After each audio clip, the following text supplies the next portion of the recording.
الذین یؤمنون بالغیب، وہ ڈر جانے والے لوگ کون ہیں؟ ان کی نشانی آئی ہے کہ وہ غیب پر ایمان رکھتے ہیں۔ غیب کہتے ہیں ان سین چیز کو۔ جو غیب پر ایمان نہیں رکھتا اس کے لیے قرآن میں کوئی ہدایت نہیں ہے۔ اچھا، غیب پہ سب نے ایمان رکھا ہوا ہے، لیکن جب ان سے پوچھیں گے تو پتا چلے گا واقعی رکھا ہوا ہے۔ کسی بھی شخص سے اگر آپ پوچھیں کہ یہ جو دنیا کا سارے کا سارا نظام چل رہا ہے، ایک بڑا سسٹمیٹک وے سے چل رہا ہے، یہ آرگنائزڈ ہے۔ اب تو جس طرح سائنس نے ترقی کی ہے، پہلے تو وہ زمانہ تھا لوگ کہتے تھے مٹی سے خود بخود ڈڈو بن کے نکل آتے ہیں، نہ اس وقت لوگوں کو ڈی این اے اسٹرکچر کا پتا تھا، نہ جینز کا۔ اب تو لوگ کہتے ہیں نا جی نا جناب، یہ تو پاسبل ہی نہیں ہے، زمین و آسمان کی ساری مخلوقات مل کے مٹی سے ڈڈو نہیں بنا سکتی، یہ بنانے سے بن رہا ہے، انڈے میں سے چوزا بنانے سے نکل رہا ہے۔ تو یہ اتنے آرگنائز چیز ہے، وہ کہتے ہیں نہیں جی کوئی ایک سپریم بینگ یا کوئی سپر نیچرل ایجنسی ہے جس نے ہر چیز کو ایک ٹریک کے اوپر چڑھایا ہوا ہے کہ ایک بیج بوتے ہیں 6 ارب گنا بڑا درخت بن جاتا ہے، اس بیج کے اندر جو زندگی ہے پھر اس کے اندر کس طریقے سے وہ پرفارم کرتا ہے، پتے پھر پھول نکلتے ہیں، پھر پھل بنتا ہے، پانی کے ذریعے کیا کچھ ہو رہا ہے، یعنی ایک تو ایک ٹاپک ہے، اس پہ گھنٹوں بولا جا سکتا ہے۔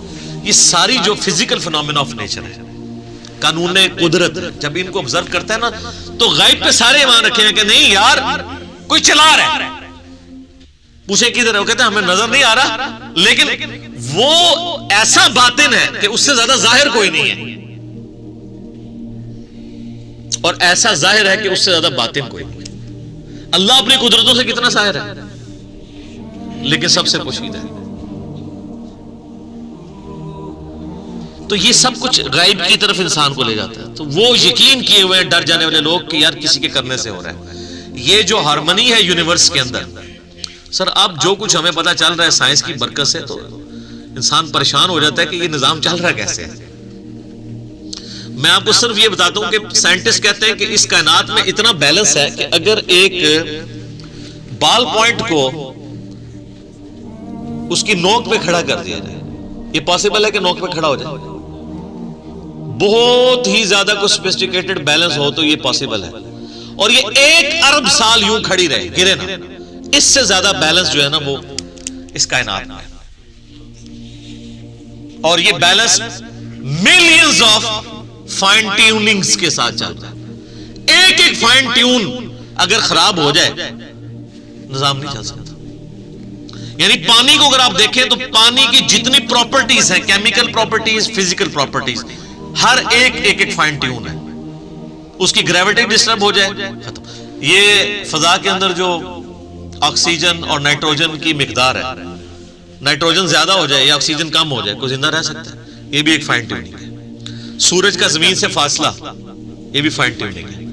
پھر سورج اور زمین کے درمیان جو اللہ تعالیٰ نے لیئرز رکھی ہیں، 99.99% ہارمفل ریز ہیں سورج کی، وہ نیچے آتی نہیں ہے، راستے میں ریپیل ہو جاتی ہے۔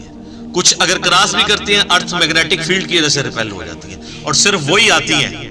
سر سائنٹسٹ کہتے ہیں کہ یہ میریکل پلانٹ بنایا گیا ہے اس لیے کہ یہاں پہ زمین پہ انسانیت کو آباد کیا جائے۔ وہ کہتے ہیں یہ پلان کے بغیر ہو ہی نہیں سکتا، اس کو لائف کے لیے، لائف ایگزسٹ کرنے کے لیے فیزیبل بنایا گیا۔ وہ کہتے ہیں سپریم بینگ یا مدر نیچر، کوئی بھی نام دے دیں، الٹیمیٹلی غیب پہ سب کے سب لوگ ایمان رکھتے ہیں۔ تو سر جب وہ اس طرح کے غیب پر ایمان رکھنے والے لوگ ہوں گے تو پھر الٹیمیٹلی ان کے اندر ایک کوالٹی پیدا ہو جائے گی کہ وہ اس گاڈ کو رسپانس کریں گے۔ وہ کہیں گے بس سب کچھ پھر تو ہی تو ہے، تیرے لیے سب کچھ ہونا چاہیے۔ تو وہ اگلی بات ہے وَيُقِيمُونَ الصَّلَاةَ، نماز قائم رکھتے ہیں۔ پھر وہ نماز پڑھتے نہیں ہیں، نماز پڑھنے والے بہت ہیں، قائم رکھنے والے بہت تھوڑے ہیں۔ یعنی نماز کا پھر حق ادا کرتے ہیں۔ ایک تو اس میں ظاہر سب سے بہتر چیز وہی ہے، یعنی پاکیزگی کا اعتبار سے اور پھر پروٹوکول سے نماز پڑھنا۔ پھر اس کے بعد نماز پڑھنے کے بعد جب آپ حقوق العباد کے معاملات میں آئیں گے تو آپ واقعی جس خدا کو آپ نماز کے اندر مانے ہوئے تھے، نماز کے باہر بھی اسی خدا سے ڈرتے ہوئے آپ ہیرا پھیری نہیں کریں گے، ڈنڈی نہیں ماریں گے، رشتہ داروں کے حقوق نہیں دبائیں گے، ماں باپ کے ساتھ بد اخلاقی نہیں کریں گے، بیوی بچوں کے حقوق نہیں سلب کریں گے، کسی کی جائیداد نہیں ہتھیائیں گے، کسی کو دھوکہ نہیں دیں گے، دودھ میں پانی نہیں ملائیں گے، حرام خوری نہیں کریں گے۔ یہ سب کی سب چیزیں نماز قائم کروا رہی ہوگی آپ سے۔ تو نماز قائم کرتے ہیں. اور یہ جو الصلاۃ ہے نا جی، اس کا ترجمہ ویسے انگلش میں لوگ پریئر کر دیتے ہیں. پریئر اپروپریٹ ٹرانسلیشن بن ہی نہیں سکتی الصلاۃ کی.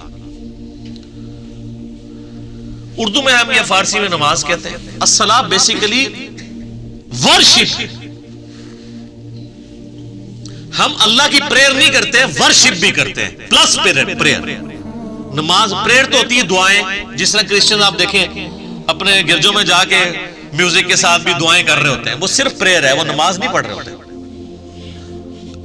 ہم نماز پڑھتے ہیں صلاۃ، جس میں پریئر بھی ہوتی ہے اور ورشپ. ورشپ ہوتی ہے کہ آپ جس کو اپنا الہ مانے ہوئے اس کے سامنے پوسچرز بناتے ہیں.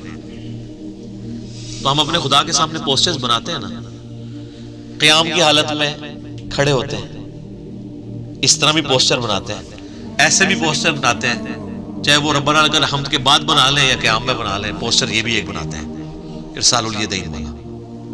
پھر گھٹنے پہ ہاتھ رکھ کے رکوع کی حالت میں اللہ کے سامنے پوسچر بناتے ہیں. پھر الٹیمیٹلی اپنا ماتھا زمین پہ رکھ کے پوسچر بناتے ہیں. پھر بیٹھ کے پوسچر بناتے ہیں. یہ سارے کے سارے جو پوسچرز ہیں ہماری ادائیں ہیں. اور پھر ہر ادا کے اندر ہم اذکار بھی کر رہے ہوتے ہیں، پریئرز بھی کر رہے ہوتے ہیں. تو پریئر پلس پوسچرز یہ مل کے ورشپ اور عبادت اور صلاح بناتی ہے. وَمِمَّا رَزَقْنَاهُمْ يُنْفِقُونَ، اور وہ خرچ کرتے ہیں اس رزق میں سے جو ہم نے ان کو دیا تھا. کیا بات ہے. ساتھ ہی کہہ دیا کہ اگر کر رہے ہو تو کسی کو اکڑ نہ آ جائے، دیا بھی ہمارا ہوا ہے. اور اس میں یہ چیز بھی امپلائیڈ ہے کہ جو شخص گاڈ کانشیسنس رکھے گا، تقوی رکھتا ہوگا نا، وہ جیب ضرور ڈیلی کرے گا. انسان جیب وہیں ڈیلی کرتا ہے، پیسہ وہیں پہ خرچ کرتا ہے جہاں اس کا کوئی مفاد ہو. اب جس کا یہ یقین ہی نہیں ہے کہ اللہ تعالیٰ نے مجھے یہ مال خرچ کیا ہوا واپس لوٹانا ہے 700 گنا یا اس سے بھی بڑھ کے قیامت والے دن، وہ تو نہیں جیب ڈیلی کرے گا. تو قرآن میں آیا کہ اپنے دیے ہوئے مال میں سے جو اللہ نے تمہیں دیا ہے خرچ کرو. لیکن ہم لوگ لوگوں کے دیے ہوئے مال میں سے خرچ نہیں کرتے، اپنے اوپر لگاتے.